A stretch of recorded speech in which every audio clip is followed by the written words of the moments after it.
I swear getting ready for YouTube and recording videos is usually just like, what's in the frame? What should we move? What? I don't like this. Let's get it out of the frame. Anyway, hey everybody, welcome to Blushing Phoenix. I'm April and I help people move through their redness and into living their best life. Hey, it is Mother's Day and I requested mimosas on Mother's Day, so this is our current situation here. Cheers to you. The other day on Instagram, I asked you to ask me a question and many of you understood the assignment. So today, that's what I'm gonna be doing. I'm gonna be answering your questions about blushing, flushing, erythrophobia, and anything else that you asked. So let's get started.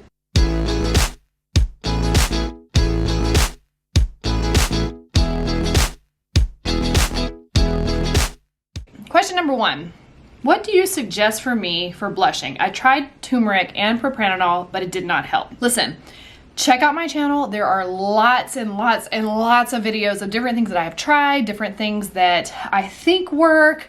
I will tell you, and I know it can be very discouraging, is that I have not found a 100% foolproof solution. I definitely think there are things such as herbs and creams and other things that I've tried that do absolutely help, but this thing is so all over the place, especially for those with an overactive sympathetic nervous system such as myself. So it may work for a season, it may work for a day, but I do recommend the Blushing Phoenix tea blend, of course. I'll link that down below. That helps calm the nervous system. It has so many herbs that help just kind of calm everything down. But it's not gonna be your foolproof solution because you have to work with it. Meaning, you need to get adequate sleep. You need to check in on your diet. Dr. Tara Odeski has some great information about your diet. People ask me if I've tried some of her programs, and I love her, and I absolutely think her programs work. I just like bread and cheese and beer and wine a little too much. But hey, we're all in different processes. We're all in a different stage of our process, and if that is something that you may be interested in, I will link that down below as well, where you can check out one of her courses that might be beneficial to you. What else have I tried? Propranolol, I'll talk about that a little bit later, but those are just a couple of things if you're trying to stay the natural route that I would highly suggest. Next question. Have you tried using CBD to calm your nervous system? Ooh. I am actually, I don't know if this video is going to come out before or after. I think it's coming out after. So you will have seen in my last video here, I think I'm gonna tag that there, that I have been testing out a product that uses hemp oil and CBD, like high concentrated amounts. And I've been using it on my chest and neck. I also had a foot injury, and that's like so crazy. That's getting so much better now. But anyway, I've been using it on that as well. And yes, so all that to say, yes, I have used CBD to calm the nervous system, meaning I have used it just on the actual skin in this area. I have not used the oil droplets or anything of that nature yet. Let me know if you've tried CBD and how that works for your nervous system. I know some people say that it really does help a lot. Let me know in the comments below what your thoughts are about that. Next question. How can I keep focus on a conversation while my cheeks are burning? Oh, this one's so tough, because I know when I'm starting to flush, there is immediate reaction in my body. Obviously my body is in survival, so it's already kind of doing this like folding in motion. And when I know that that's starting to happen and I can feel it flushing, there is a reaction that I have, and that is to kind of fold into myself. I have tried to become very aware of that and actually just kind of throw myself into the discomfort. So the thing that I do is I pull my shoulders back, I try to breathe through it, and it depends on the day. Like, you know, have you ever had to like face something where, for example, in traffic, there are days where I feel incredibly confident in traffic, where I can like whip out really fast in front of a car, not like cut somebody off, but I feel confident that I'm gauging the distance between me and them, and I feel really good about being able to just kind of pull my car out really fast. Then there's days where I don't feel as confident, and I'm second guessing, and I'm overthinking, and I'm like, just wait. And sometimes my husband's in the car and he's like, you could have went. And I'm like, I know, but I just didn't feel confident to do it. And I feel like if I'm not confident, I'm gonna hesitate, and if I hesitate, I could really cause like a serious issue, meaning they could wreck into me, I could wreck into them, we could wreck into each other. I don't feel confident. So there's days where I feel better, more capable and rested and more like just focused. And I think that really plays into the nervous system as far as like flushing and things of that nature, because if I'm in a conversation and I'm feeling very confident and it's one of those strong days, I really don't care as much, and I actually use that as an opportunity to lean into the discomfort for some exposure therapy to actually move through that discomfort, and knowing that if I'm going to need to explain it, I will. If I don't, I don't, but I'm going to stay here. And then there are days where I'm just tired, I'm taxed, my nervous system's overwhelmed, I feel it happening, I don't feel confident, I'm folding into myself, and I may try to remove myself from that situation as fast as I can. So I know that's probably not the best answer, but it's an honest one. I think in order to keep focus, because the first thing we do is we start thinking about ourselves. And so we start to like just fall onto ourselves because we're constantly thinking of ourselves and what they're thinking of us because we're thinking about ourselves. They're too busy thinking about themselves, especially if you're in a conversation and somebody else is talking. So I think the thing in order to stay focused is to let yourself know kindly that you know that that's happening.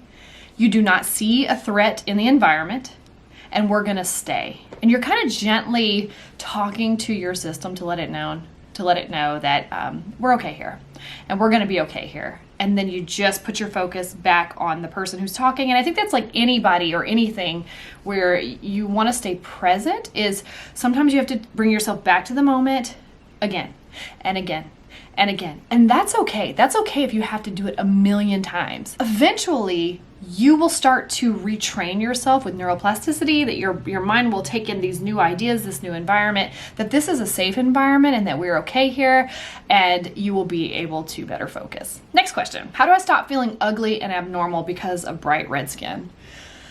Oh, this makes me emotional. I know how detrimental this can be to your self-worth and your confidence level. How do I stop feeling ugly and abnormal because of my bright red skin? You are feeling ugly and abnormal, like you don't belong, like something's different about you, and because of that, you are ugly and abnormal. That to me is deeper than the skin. That is maybe plays into perfectionism and looking into some therapies around perfectionism and how you look. I know that I've struggled with this aesthetic view of myself. If something's off, if I have a blemish, if I'm flushing, if my hair is not right, that's a deeper rooted issue than just an overactive sympathetic nervous system, but it's all tied together. So my suggestion would be, this is not a simple answer that I can give you here to say, hey, you're beautiful and you're not abnormal. I could tell you that all day, but until you believe and know that about yourself, it's not going to resonate with you. So my suggestion would be to either work with a CBT practitioner, cognitive behavioral therapist, therapist, psychiatrist. Dr. Julie is a great human who really helps people kind of dissect some of this feeling that we have about ourselves, and I will link her information in the description box below. You need to follow her. She's amazing. And she's actually the one who helped me see that all of a sudden I was like, oh my gosh, this has so much to do with perfectionism. And I never saw myself as a person who's like, I'm literally like a person that's like, I don't know, we'll figure it out, we'll wing it. I don't find myself as a perfectionist in a lot of different things around me, but I had no idea that the perfectionism that I struggle with is around appearance. All right, next question. Can we still have a career that requires being under pressure medicine, even with this phobia? Yes, you absolutely can. You can do anything that anybody else can do. In one of my videos, I am holding up a magazine, Fortune magazine, because I was featured in that magazine as a C-level executive. I'm a writer, I don't know, it's hard for me to list all the accolades about me. I'm amazing. You can do anything that anybody else can do. And people do every single day. A lot of people who reach out to me on this channel have some sort of phobia with flushing, or they blush, and they do feel a little bit insecure about it. Some of them do a little more than others, but I know that there are some struggles that they have in their day-to-day, just feeling a little bit of that imposter syndrome because they don't feel like they look just like everybody else. But you absolutely can still have a career. You can do anything that anybody else can do. It's really about those self-limiting doubts and beliefs that hold us back beyond, like, set the redness aside and think about, if redness wasn't there, like, where else would you hinder yourself? Because I can guarantee you hinder yourself in things all the time that have nothing to do with your redness. I know I do. We're the first to self-sabotage. We're the first to critique ourselves. Anything that anybody else can do, you can do too. Next question. How to stop being obsessed about covering redness no matter what? I get this. And actually, I don't know that I'm actually the one who can answer this question for you, because I still wear high neck shirts if I have to, or I'll take propranolol if I have to. If I feel like I'm going to be in a situation where the redness is going to take away from my messaging or whatever I'm there for. It's not so much that it's because I'm afraid to flush, it's that I don't want it to be a distraction. Like if I'm giving a presentation, most likely, I would say 99.9%, I'm going to be wearing a high neck shirt, because I want the focus to be on what I'm actually saying.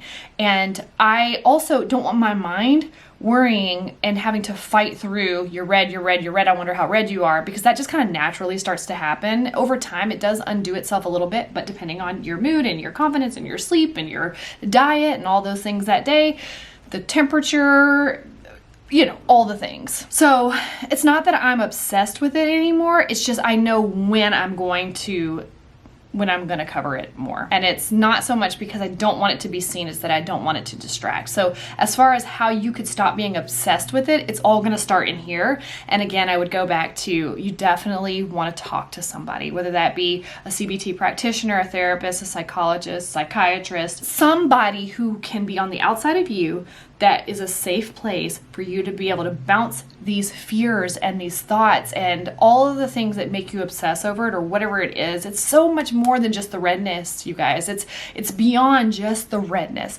There's so much more going on. It's just the redness is where we've gotten hyper fixated because we know, oh my gosh, you can see it. Next question. How to communicate that you flush? Example, during a presentation at uni, but you're okay, no worries. So basically what this person is asking is, should I talk about it and communicate it with others that I am flushing? Don't worry about it, because as you all know, some of the most like frustrating things is when somebody is like, oh my gosh, are you dying? Is everything okay? For me, that makes me go, like I flare up so much more, because I'm like, now there's massive judgment on me. They've brought attention to it. The last thing we want is for there to be attention on it. So anyway, here's what I would say to that.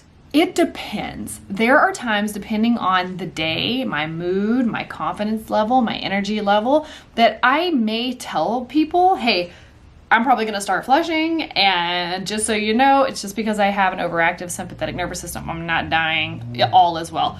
Cheers, buddy. Because especially with alcohol, a lot of you know that if you drink alcohol, you're probably going to get flushed. And that's something that if I feel myself starting to get hot, or we're laughing about something, or we're joking about something, or I'm getting passionate about something, or I'm angry about something in conversation, I'll go, oh, am I all flushed right now? And they'll go, yeah, you're super red. And I'm like, yeah, I know, I just got super worked up about that. So there are times where I may do that. And I would say if you're in university and you are giving a presentation, you would say, in your welcome to my presentation, here's what I'm going to be talking about today. I do want to point your attention to the fact that if you see me turn all red and splotchy, it is only because I have an overactive sympathetic nervous system. I'm not allergic to anything. Maybe you all, maybe presentations, haha, everybody laughs, it's funny. And then you're like, so I'm okay, I'm well, all is good. I would ask that you would just put your attention and focus back on the information that I'm sharing. All right, got it, good. Onto the presentation. If you want to, there are people who really feel the need to point it out and just let everybody know up front. And then there's also the people that just don't want to say a word about it. And if people start to notice it, then that is okay too. You have to do what you feel most comfortable doing. All right. I am actually going to do a part 2 of these questions because I don't want this video to get too long. So stick around next week. We will have part 2 of Q&A with me. Thank you all for your questions that you asked. I really hope that some of these responses were helpful for you. And I hope you know that you are so much more than your redness. And I will see you in my next video. Oh, be sure to like and subscribe and all those things, because the more you let people know that this channel is here by your activity, the more people find hope through Blushing Phoenix and meeting people like yourself. Until next time, I'll see you in my next video.